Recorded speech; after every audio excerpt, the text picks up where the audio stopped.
everybody, and welcome to Balthazar's Pagan Garden. It's me again, Frank. Sorry that we were on a bit of a hiatus there. I had to focus on schoolwork and get stuff done, but it's not for nothing. I actually ended up getting a 21% increase on my previous grade in the class, and I passed with a B-. So, woo! Now I just have one more math class to get done with, and that's not until later, so no big deal. But I figured I would come back today and show you guys around the grow room, show you some changes that I've made, and I also wanted to talk to you briefly about Ostara and what Ostara means to me. Now, for those who are laymen's, Ostara is spring equinox. It's the time at which the day and the night are identical in length. And that has a lot of significance for many, many different reasons. But I will try to relate it back to planting and gardening as best as I can to show you what it's all about. But not all holidays are necessarily about gardening. So it's just good to mention for those of you who are the pagan viewers of my channel. And you can kind of see how I relate everything together. But for right now, let's take a tour of the grow room and see exactly what we've got going on. Okay, so let's start with the tomato plant, because that is a big improvement. Alright, there's the black bean plant and the tomato plant pot. It's all growing up, and you'll notice this thing is much more leafy than it was. It was significantly taller earlier today, but I'll show you why it's not so right now. In here we do, of course, have our black bean vines, and we have this guy, which is a radish I saved from my plant pot at work, which wasn't doing exactly hot, so I took it home. But let me show you what's going on with this. These are something I am really happy about. Those are black bean pods. Those black bean pods, as you can see, are swollen with beans. And those aren't the only ones. I've got beans coming on up here. I've got beans on this back plant here. I mean, there's a pod. I think there's a couple of pods right there. So it's doing awesome. Now, I've never grown vegetables, really. I've tried and failed once before, but I think that this tomato plant is looking like it's going to be producing some fruit or flowers soon. Last time I tried to film what this thing is just a bunch of blurry mess. It was back in episode 1. But this, I think, here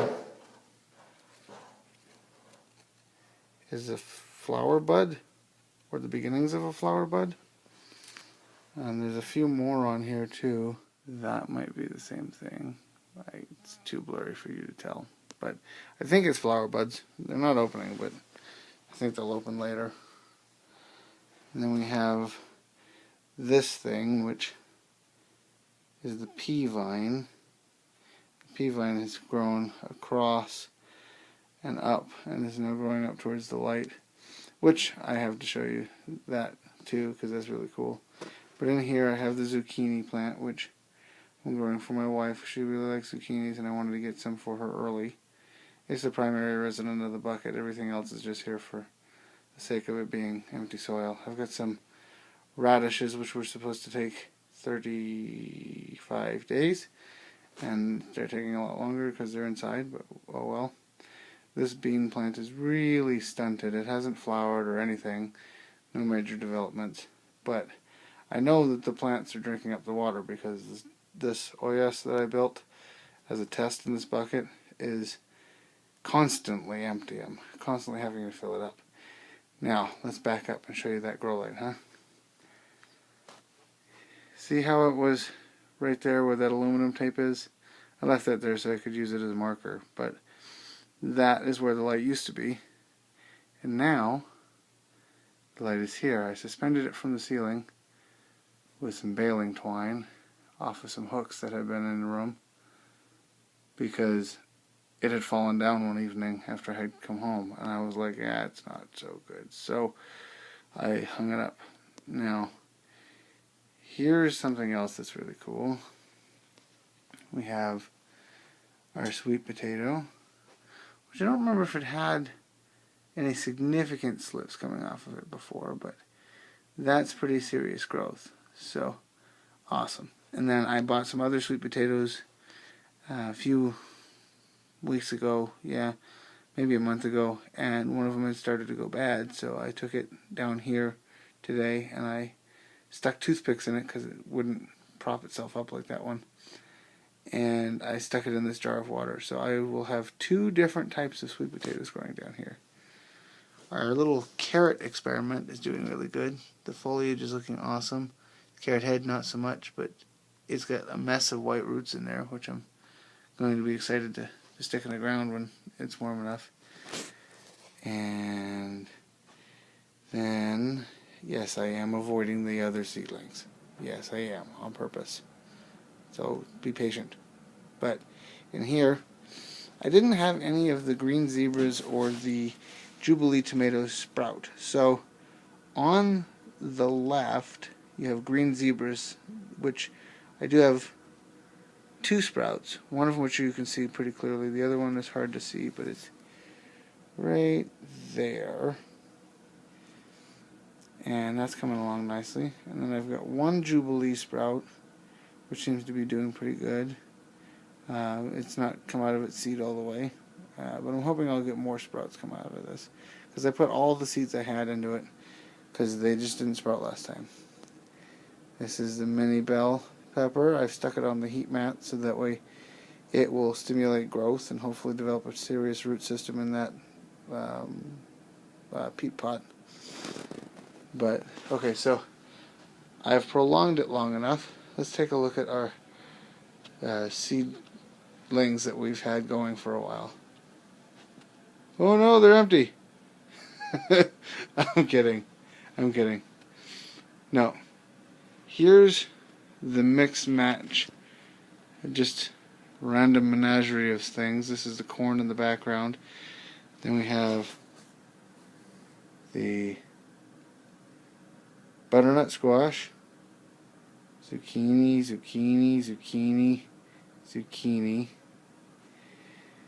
the Shirazi tobacco, which I replanted and is now doing phenomenal, the Zawalski Kroll celery, which I put a bunch of seeds in, and that's the 1 seedling that came up before. That's a Kolb tomato. And this is the part that I cut off the primary tomato plant. And it was so tall that it basically stuck all the way to the bottom almost. So it should develop a pretty significant root system. Now, here's the part I'm really excited about. Project Pepper. Put them in their own rack. I have them going in their own little space. And I've got tons of significantly well-developed pepper plants. This one here that you see that's kind of curvy stemmed and whatnot, that's an ancho chili. I don't know why it bent over like that, but whatever. It's got nice big leaves. The anchos seem to be pretty significantly sized pepper plants to begin with. Then we have Scotch Bonnet, and we have, that's another ancho, mustard habanero, Corno de Toro Rosso. I don't know what that one is because I lost the stick somewhere, forgot what it was called. There's another Corno. There's another mustard. That's the Trinidad Scorpion, Moruga Scorpion. I got it right first time. Pepper and hot chocolate habaneros and Baron peppers. So they're all over the place and they're doing really good. Then we have some more pepper plants, mostly red bells and red marconis in here. And then tomato plants galore. I mean, look at these things. They are huge. I'm waiting for them to get a bit taller before I snip off the growing tips and encourage them to branch. But I'm not going to wait too much longer. I might actually snip them before I do the next video, which I'm hoping to get 2 out this week. So, backing up to show you an overview of the growth. I need to do 6 more corn stalks to make a square block. But other than that, I've got a really good start on this coming garden. And this is just the stuff that I can get away with growing early, let alone the stuff that I'm going to be able to, sprout up and stick outside when it's actually nicer weather. I usually don't go this long on my tours because I try to do them in sections, but I can upload bigger videos now. So here's my hawthorn cuttings. They seem to be doing pretty good. That is the tour of the Balthazar Pagan Garden Grow Room. Hope you enjoy. Ostara. Now, it's not as much debate really on what Ostara is.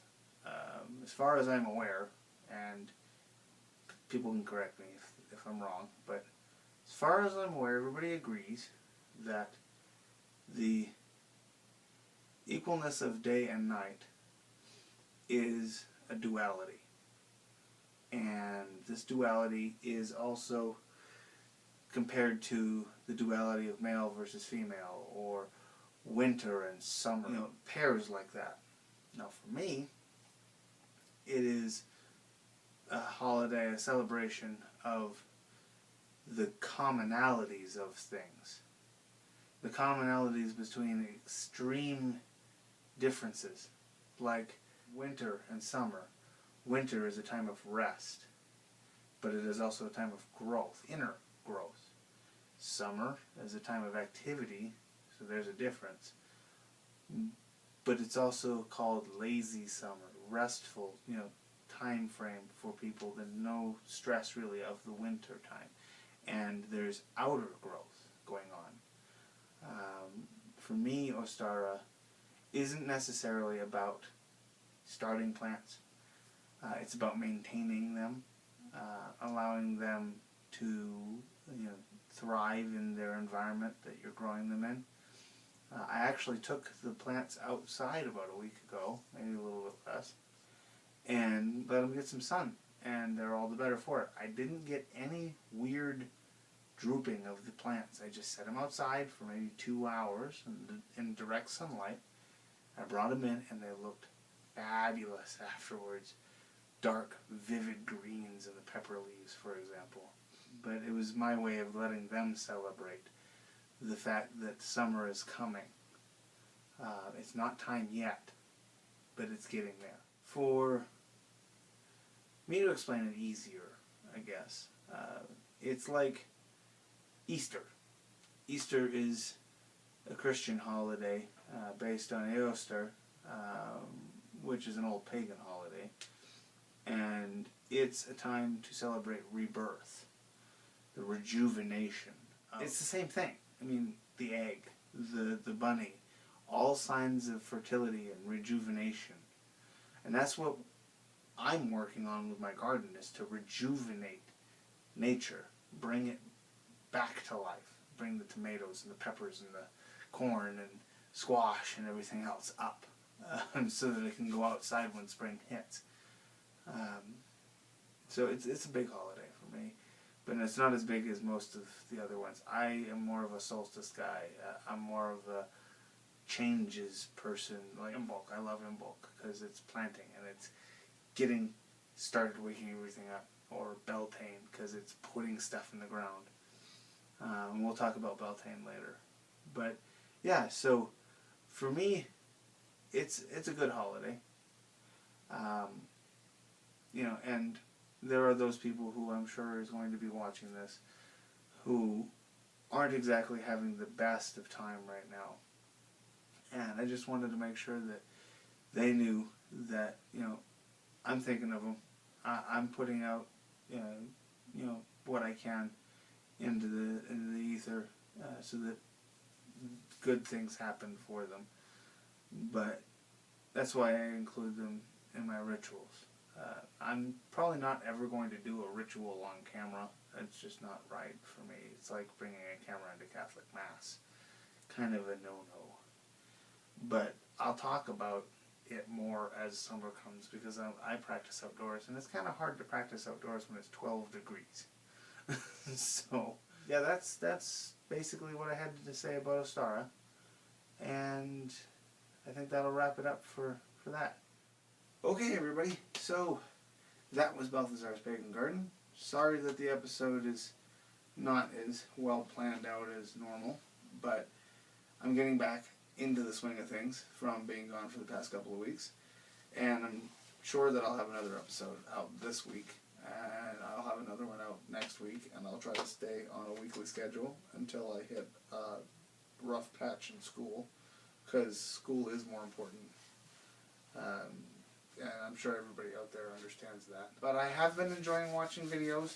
I hope everybody else who is watching me takes the time to browse around YouTube and find those gardeners who really do it for them. If you look over that side of my channel, you'll see a big list about a third of the way down. And it's the channels I like. Titley's Busy Garden, Titley's Kitchen, you know, those are great. And Tiddly, if you're watching this, you're a very funny, very smart lady. So thank you for that. And thank you for the videos that you make. I really enjoy them. There's a huge number of people out there who produce high quality videos on YouTube that are really fun to watch. So take some time, browse them, watch them if you're bored, or if you're like me and just can't get enough. But I think I'm going to call it a day for Balthazar's Pagan Garden. I'm glad you could come along with me, and glad that you're still watching. I know 2 weeks is an awful long time in internet time. I mean, it might as well be back when they used to crank start cars. But I'm glad you were able to come along, and as always, happy growing!